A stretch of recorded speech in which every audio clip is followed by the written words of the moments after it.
Bonjour à tous, bienvenue pour ce nouveau vlog.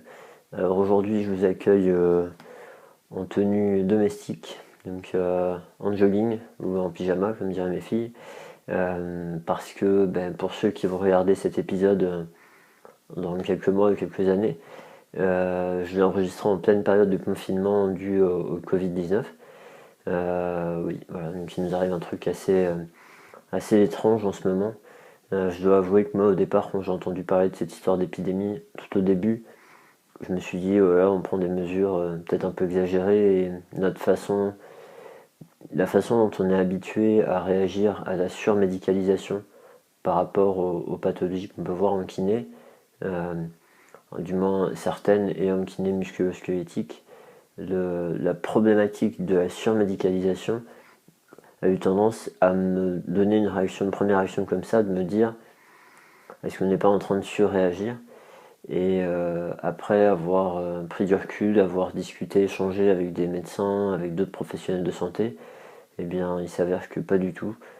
C'est vraiment un truc sérieux, donc je vous encourage à aider un maximum de personnes à prendre conscience de l'importance de ce confinement, du fait qu'il y a des personnes qui sont en train de mourir à cause de ça, et en termes de capacité de soins, il y a vraiment des soignants qui sont en grande difficulté pour se protéger eux, pour aider les patients, pour avoir des moyens pour ne pas disséminer le virus, des moyens matériels notamment. Et voilà, c'est vraiment pas rien. Je vous invite à prendre conscience vous-même si c'est pas déjà le cas, et puis à aider vos proches, les personnes qui ne sont pas dans la santé, à prendre conscience de l'importance de cette distanciation sociale, euh, qui même si elle paraît disproportionnée parce qu'on a affaire à quelque chose qu'on ne peut pas voir, qu'on ne peut pas toucher, est vraiment importante. Voilà, j'ai réalisé suite à des échanges encore une fois avec des médecins et surtout des infirmières. Donc je me sentais dans l'obligation de transmettre ce message. Voilà, alors aujourd'hui je vous propose de discuter d'un article à nouveau sur la chaîne Cinétique, comme dans l'épisode précédent, sauf que l'épisode précédent c'était par rapport à l'impact de la chaîne Cinétique du reste du corps sur l'épaule, les problèmes d'épaule. Là, en fait, ça fait quelques temps que je me dis, ayant intégré cette dimension-là dans ma pratique, ok, on parle de l'épaule, mais si on s'arrête avant, est-ce que une problématique au niveau des membres inférieurs pourrait pas avoir une influence sur le fait de développer un problème de dos et un problème lombaire, par exemple? Donc, bien sûr que on connaît tous des choses qui, enfin, quand on parle de surmédicalisation, on sait tous que il y a eu une grande tendance à s'occuper de la différence de longueur de membre inférieur. On a beaucoup focalisé là-dessus pour potentiellement expliquer et traiter des mal de dos, des maux de dos. Et finalement, après des études, on s'est rendu compte que même si les résultats sont un peu contradictoires, mais que c'était pas forcément justifié la plupart du temps. Et donc ça menait, bon, on revient à cette histoire de surmédicalisation. Maintenant, bon, il n'y a pas que un problème de différence de longueur de jambe, il peut peut-être y avoir d'autres problèmes. Et donc, ayant testé des choses en pratique qui m'ont posé question avec des patients, je me suis dit, je vais aller voir dans la littérature s'il y a des choses là-dessus. Et j'ai pas trouvé beaucoup d'articles en fait. Alors, j'ai pas fait une recherche, j'ai pas fait de revue systématique, j'ai pas fait une recherche exhaustive, mais j'ai fouillé un petit peu, et même dans les articles que j'ai trouvés, la bibliographie des articles ne contient pas beaucoup d'études sur le sujet. En gros, bon, j'en ai trouvé grossièrement 3, et là je vous propose de parler d'un article. Donc un article qui a été publié par l'équipe de, je sais pas comment prononcer, SEAIC. Voilà, de toute façon vous l'aurez noté. Ça a été publié en 2018. Alors cette fois-ci j'ai décidé de ne pas imprimer l'article, parce qu'à force d'imprimer toutes ces feuilles alors qu'il n'y a pas besoin, je me suis dit autant avoir mon ordinateur avec moi pendant les épisodes. Donc le titre de l'article, ça pourrait se traduire par, je vous le mettrai ici là en version originale, mais en français ça pourrait se traduire par les blessures des membres inférieurs augmentent le risque de développer un premier épisode de lombalgie dans l'armée américaine. Voilà, donc dans ce papier, dans cet article qui a été publié donc en 2018 dans le journal Medicine and Science in Sports and Exercise, les auteurs ils se posent cette question-là. Donc, avant d'explorer cette question-là, dans l'introduction, ce qu'ils mettent en avant, c'est le fait que la lombalgie, c'est un problème, on sait tous, qui est énorme et qui est au moins aussi important chez les militaires que dans la population générale, et même un peu plus, avec différentes données. J'en avais choisi une. Par exemple, voilà, des problèmes d'incapacité qui sont encore un peu plus importantes chez les personnes qui ont développé une première lombalgie, quand ils étaient militaires. Donc sur le reste de leur vie, ils ont une lombalgie qui souvent est encore plus invalidante que pour la population générale. Alors, il parle aussi à l'introduction du lien évident qui a été étudié, exploré entre les problématiques d'amputation et de survenue de lombalgie. Alors là, tout à l'heure on parlait de différence de longueur de membre inférieur, on est plutôt dans la tendance à penser que si la personne s'est développée avec ces différences de longueur, son corps s'est adapté, donc il n'y a pas de raison que ça soit un facteur de risque. Je fais grossièrement résumer. Et par contre, on aurait tendance à penser que s'il y a une différence de longueur brutale, s'il y a un changement brutal, là le corps n'a pas forcément le temps de s'adapter, et ça peut générer des problèmes, comme sur des poses de prothèses de hanches par exemple, avec des raccourcissements de membres, des allongements de membres, quelque chose de brutal, voilà, où ça peut potentiellement mettre des contraintes inhabituelles au niveau lombaire et engendrer des symptômes. Donc là, pour les amputés, ça a été démontré. Et donc du coup, est-ce que à moindre mal, on va dire, pour quelque chose de moins grave qu'une amputation, est-ce que simplement une blessure au niveau du membre inférieur, ça pourrait pas être un facteur de risque pour développer une lombalgie? Tout ça avec cette théorie de la chaîne cinétique, où simplement une perte de capacité musculaire, de force, d'endurance, de puissance, ou une perte de contrôle neuromusculaire au niveau du membre inf, est-ce que ça peut être un facteur de risque potentiel pour développer une lombalgie? Donc ça a été l'objectif de l'étude, de voir si une blessure au préalable, si une blessure au niveau des membres inférieurs pouvait être considérée comme un facteur de risque, ou identifiée comme un facteur de risque pour développer une lombalgie. Alors, qu'est-ce que je me suis mis dans mes notes? Donc il y avait à la fois le fait de savoir si c'était un facteur de risque pour le fait d'avoir mal au dos, mais aussi de savoir si sur une année, est-ce que si on a eu une blessure au niveau du membre inférieur, on risque d'avoir mal au dos plus vite que si on n'a pas eu de blessure au niveau du membre inférieur. Voilà, donc ça c'était vraiment les deux choses qu'ils ont explorées. Alors pour faire ça, ils sont servis d'une base de données qui regroupe l'ensemble des données, des dossiers médicaux de l'armée. Et comme ils ont un codage qui correspond au codage de l'OMS par rapport aux pathologies, donc à la fois des blessures des membres inférieurs et de la lombalgie, c'était assez facile pour eux, en utilisant ces codes, de retrouver du coup l'incidence des blessures des membres inférieurs et des épisodes de lombalgie chez les soldats, chez les militaires. Donc ce qu'on comprend là-dedans, c'est que c'était que des problèmes qui avaient poussé les militaires à consulter l'équipe médicale. S'ils avaient eu mal au dos mais qu'ils n'avaient pas consulté, c'était pas enregistré bien sûr. Ce qu'ils ont fait, c'est qu'ils ils ont étudié ces dossiers médicaux entre le 1er janvier 2007 et le 31 décembre 2011. Et en fait, ils ont traité chaque année séparément, à chaque fois du 1er janvier au 31 décembre, sur 5 années consécutives.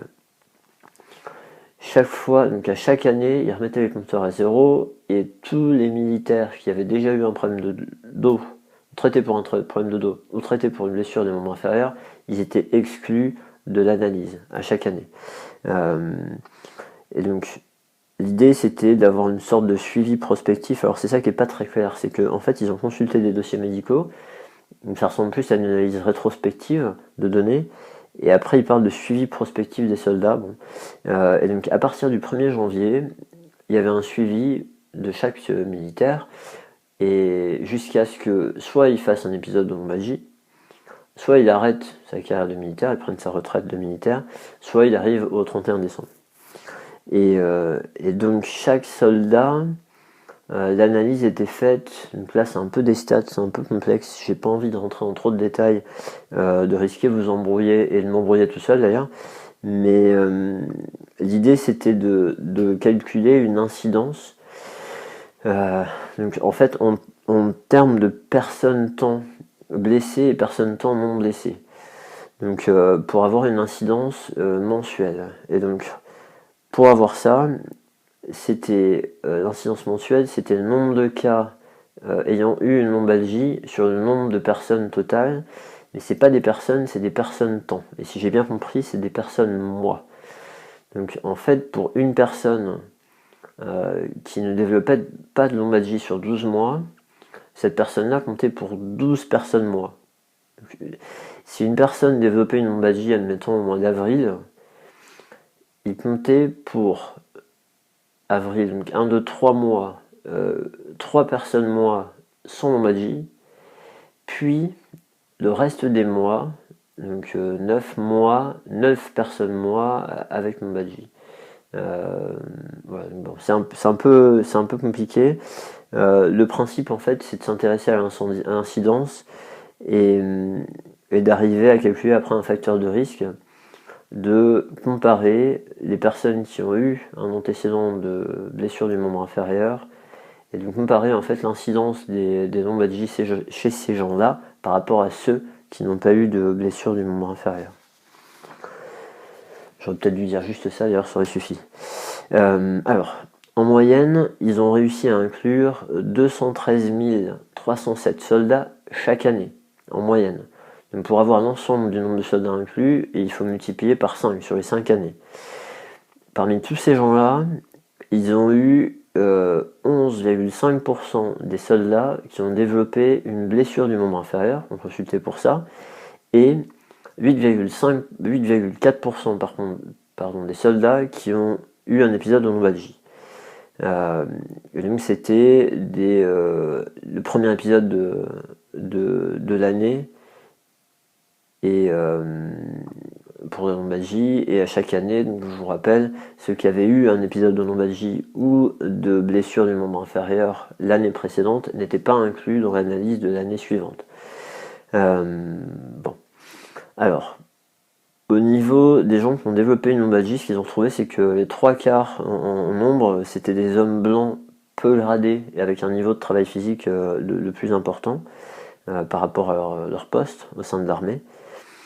Ils ont trouvé que la probabilité d'échapper à une lombalgie était plus faible chez les militaires qui avaient eu une blessure du membre inférieur par rapport à ceux qui n'avaient pas eu de blessure du membre inférieur. En fait, si un militaire avait eu une blessure du membre inférieur dans l'année, il avait 10% de chance en moins d'échapper à un épisode de lombalgie dans la même année. Alors, ensuite, ce risque-là, ils ont fait des stats, ils l'ont ajusté au sexe, à l'âge, à la race, au grade du militaire, au temps passé dans l'armée, le nombre d'années qu'il avait passé dans l'armée, et au niveau de difficulté physique du poste qu'il occupait dans l'armée. Et après avoir ajusté le niveau de risque, le hazard ratio, par rapport à ces différents facteurs, ils se sont rendus compte que en fait, le hazard ratio il est de 1,70. Ce qui veut dire en français qu'une personne qui a eu une blessure du membre inférieur a 70% de risque en plus de développer un premier épisode de lombalgie dans l'année. Et donc vous imaginez bien que avec le nombre, l'effectif énorme de patients qu'ils avaient eu, ils ont un intervalle de fonction qui est très serré. Donc là c'était 1,66 à 1,74. Donc vraiment un chiffre assez précis. Et ce qu'ils ont remarqué aussi, c'est que les risques étaient plus forts chez les hommes, avec 76%, donc 1,76 le hazard ratio, et contre 43% chez les femmes. Et donc on peut se dire 76 et 43 pour que ça fasse 70, c'est un peu bizarre, mais en fait non, parce qu'il y avait beaucoup plus d'hommes dans l'armée que de femmes. Et ce qu'ils ont retrouvé aussi, c'est que la durée de survie par rapport à l'événement lombalgie était diminuée de 10% chez les hommes avec une blessure du membre inférieur et de 7% chez les femmes. Et en fait, bon, encore une fois, il y a plus d'hommes, donc quand on faisait la somme de tout ça, ça restait autour de 10%. Donc ça, en français, ça veut dire que la vitesse à laquelle un mal de dos apparaissait dans une année était 10 fois plus rapide si jamais on avait eu une blessure du membre inférieur la même année. Voilà. Donc du coup, ce qui se dit, c'est qu'ils ont établi un lien potentiel entre la survenue d'une blessure du membre inférieur et l'apparition d'une lombalgie après, sachant que dans l'étude, ils ont étudié la même chose dans l'autre sens. Ils ont essayé de vérifier s'il n'y avait pas une influence de d'abord apparition de lombalgie et ensuite blessure du membre inférieur. Et là, ils n'ont pas trouvé de lien de cet ordre-là. Dans la discussion de l'étude, ils vont parler de différentes choses, mais notamment une des recommandations, c'est de potentiellement mieux évaluer le niveau de récupération des soldats après une blessure du membre inférieur, avant qu'ils reprennent du service, avant qu'ils reprennent leurs tâches habituelles, en se disant que s'il y a un déficit résiduel, ça c'est une des théories explicatives, un déficit résiduel au niveau du membre inférieur, donc capacité du membrane, capacité musculaire ou neuromusculaire, eh bien ça peut être un facteur de risque pour développer une lombalgie après. Et donc, comme on sait l'impact de la lombalgie, ils préfèrent éviter ça. Dans l'intro, il mentionnait le fait que c'était dans le top 3 des raisons d'arrêt de travail au niveau des militaires par exemple. Voilà, c'est juste une des données qui me revient. Et donc vraiment l'idée c'est une personne qui a une blessure au niveau des membres inférieurs, vraiment veiller à ce qu'il ait récupéré toute sa capacité avant qu'il reprenne son travail, en se disant que ça peut diminuer potentiellement le risque qu'il développe une lombalgie dans l'année. Voilà. Donc bien sûr, ça va, comme ils l'ont montré dans l'étude, ça va d'autant plus être vrai par rapport aux militaires qui ont des contraintes importantes. Des contraintes physiques importantes où ils ont besoin d'utiliser les membres inférieurs. Après, qu'est-ce que j'ai marqué oui. Après, en fait, moi ça me parle un peu parce que en clinique, c'est pas rare. Depuis que je me suis posé ces questions-là, j'ai testé des choses avec des patients. Donc, c'est ma petite expérience clinique qui a sa valeur, voilà, qui n'est que ma petite expérience clinique. Je n'ai pas fait d'études sur le sujet. Juste ce que j'ai noté, c'est pour une proportion non négligeable de patients qui, par exemple, ont mal au lombaire, qui viennent pour ça, quand ils se penchent en avant, qui ont mal quand ils se penchent en avant, par exemple, j'ai remarqué que si on les met en équilibre sur un pied et qu'ils se penchent en avant, et un pied puis l'autre, il n'est pas rare qu'il y ait vraiment un côté qui fasse plus mal au dos. Et il n'est même pas rare qu'il y ait un côté, s'ils sont sur les deux pieds, ils se penchent en avant, ça fait mal. Ils se mettent sur un pied, ça fait plus mal. Ils se mettent sur le pied et ça ne fait plus mal. Donc à ce moment-là, bon, il y a, bien sûr qu'on change les contraintes au niveau du dos, mais je me dis que mon niveau de suspicion sur le fait qu'il y ait une participation du membre inférieur, il monte un petit peu.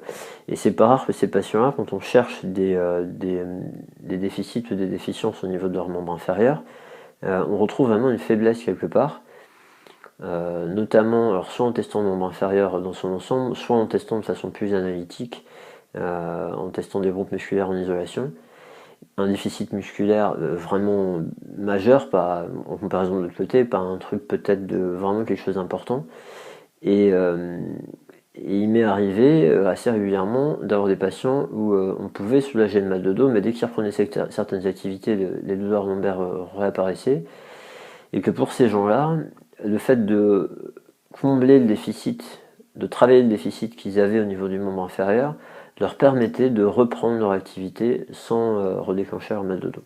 Donc ça, c'est pas une preuve, c'est juste une expérience personnelle, parce qu'il il peut très bien y avoir d'autres explications, comme le fait que si j'ai réussi à les convaincre que si jamais leur mal de dos est dû à des comportements de mouvement qui ne sont pas des comportements normaux, avec des contractions excessives, avec des façons de bouger qui vont vraiment irriter des tissus de façon exagérée, parce que cognitivement, ils pensent que la tâche qu'ils vont effectuer est dangereuse, ou parce qu'ils pensent qu'ils sont fragiles. Si jamais moi j'arrive à les convaincre que leur problème c'est une faiblesse dans le membre inférieur, qui le renforce, qui voit la progression, que ça les met en confiance, il est probable que ces craintes conscientes et surtout inconscientes arrivent à être gommées et qu'ils reprennent un schéma de mouvement normal au niveau lombaire et que ça soit ça qui font qu'ils vont mieux. Donc voilà, il peut pas, j'ai aucune preuve par rapport au fait que ce soit vraiment de renforcement. Le fait qu'ils soient plus forts par exemple au niveau de certains muscles qui font qu'ils reprennent des activités sans avoir mal au dos. Mais ça reste une possibilité et potentiellement à explorer. Et d'autant plus que c'est quelque chose qui est pas beaucoup, pas vraiment étudié, quoi. Les, les autres études dont je vous parlais, là je vous dis que j'en avais trouvé 3. Il y en a une qui date de 2002, qui a été réalisée auprès de sportifs universitaires aux États-Unis. Et d'ailleurs c'est un peu marrant parce que cette étude est citée dans l'étude dont je vous parle aujourd'hui, là, dans l'introduction, mais ce qu'ils disent dans l'introduction, j'ai pas du tout retrouvé ça dans l'étude référencée. Donc soit c'est une autre étude, soit ils ont complètement distordu l'information, mais ça correspond pas du tout.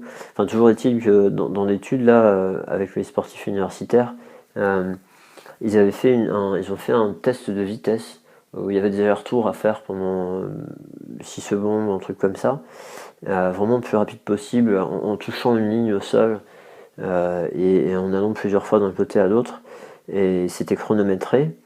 Et en fait, ce qu'ils ont vu, c'est que les personnes qui avaient eu des soins pour des épisodes de lombalgie dans l'année universitaire précédente, ils étaient plus lents à ce test-là l'année suivante. Alors du coup là, ça me dit que potentiellement un antécédent, alors ça peut nous dire plusieurs choses. Soit un antécédent lombaire fait que on est moins performant au niveau des membres inférieurs. Ensuite, ça pourrait nous dire que des gens qui ont des problèmes lombaires, vérifier qu'il n'y ait pas des déficits au niveau membre inférieur pour le futur. Soit ça peut nous dire que ces gens-là, ils étaient peut-être moins performants au niveau des membres inférieurs déjà avant de développer leur problème lombaire, et que même s'ils ont récupéré de leur problème lombaire, ils n'ont pas récupéré leur faiblesse des membres inférieurs. Donc là, c'est un peu le jeu de l'œuf ou de la poule, et c'est vrai que dans l'introduction, ils avaient tendance à mettre que dans un sens par rapport à ce que eux ils cherchaient là. Bon, voilà, mais donc c'est pas des données super solides ou convaincantes. Une autre étude là en 2018, donc comme l'étude dont j'ai parlé aujourd'hui, de Fugelker, bon là encore une fois un nom que j'arriverai pas à prononcer correctement. Là c'était une étude qui a été réalisée chez des enfants entre 9 et 15 ans.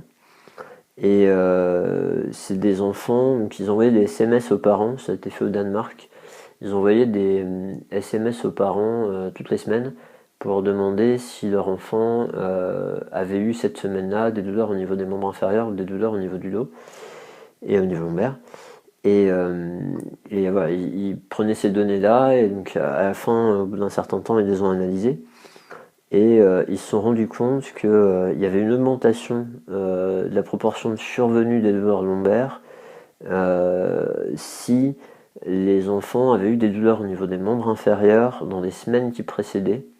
Donc à 12 semaines ou 20 semaines avant, s'il y avait des douleurs membres inférieurs reportées, le risque d'avoir des douleurs lombaires était plus important. Alors en sachant que là, contrairement à l'étude dont j'ai parlé au départ, là on ne parle pas de blessure, on parle juste de douleur. Une douleur... Moi j'avoue, mais c'est encore un petit élément qui peut faire dire que ça vaut le coup d'aller chercher dans ce sens-là. Euh, en pratique, je vous propose de faire ce qui vous semble le plus intéressant pour vous et potentiellement d'aller explorer des choses avec vos patients. Et ceux qui veulent faire des recherches là-dessus, bah, ce serait top parce que ça nous apporterait des informations.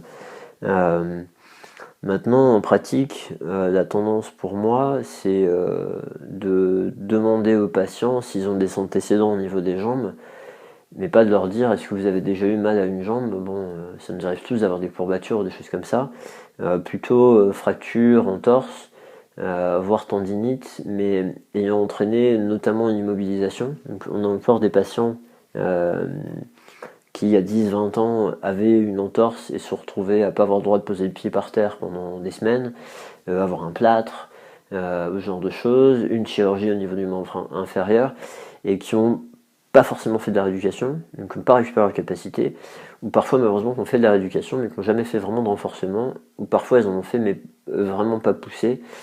Et donc ces gens-là, quand il y a ça à l'interrogatoire, j'ai d'autant plus envie de les tester, potentiellement en reproduisant les mouvements qui leur font mal au dos, en augmentant ou en diminuant l'influence des membres inférieurs,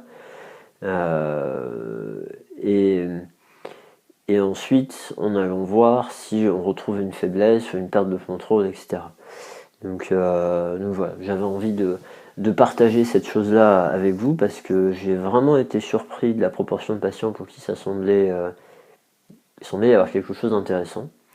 Je serais vraiment curieux si vous vous intéressez à ça, si vous essayez d'explorer ça, d'avoir vos retours dans les commentaires. Et puis en attendant, je vous remercie d'avoir suivi cet épisode jusqu'au bout. A priori, il y a pas mal de gens qui ont un peu plus de temps en ce moment, mais ce qui n'est pas forcément le cas parce que il y a aussi des gens qui sont là justement pour aider la population, les autres soignants en cette période de crise et qui sont sans doute débordés. Je vous avoue que nous, à l'agence EBP, on est pas mal débordés par rapport à la gestion de pas mal de projets. Et cette période-là va, j'espère, nous permettre de mettre en place des projets qu'on avait en tête depuis longtemps, mais qu'on ne trouvait pas le temps de faire avancer. Je vous souhaite de trouver les meilleurs moyens pour profiter de cette période un peu étrange du confinement et puis de rester en bonne santé, soyez prudents, prenez soin de vous, prenez soin de vos proches et en attendant de pouvoir prendre soin de vos patients à nouveau normalement puisque certains d'entre vous je suis sûr font de la téléconsultation, mais prenez bien soin de vous et puis je vous dis à bientôt pour un prochain vlog.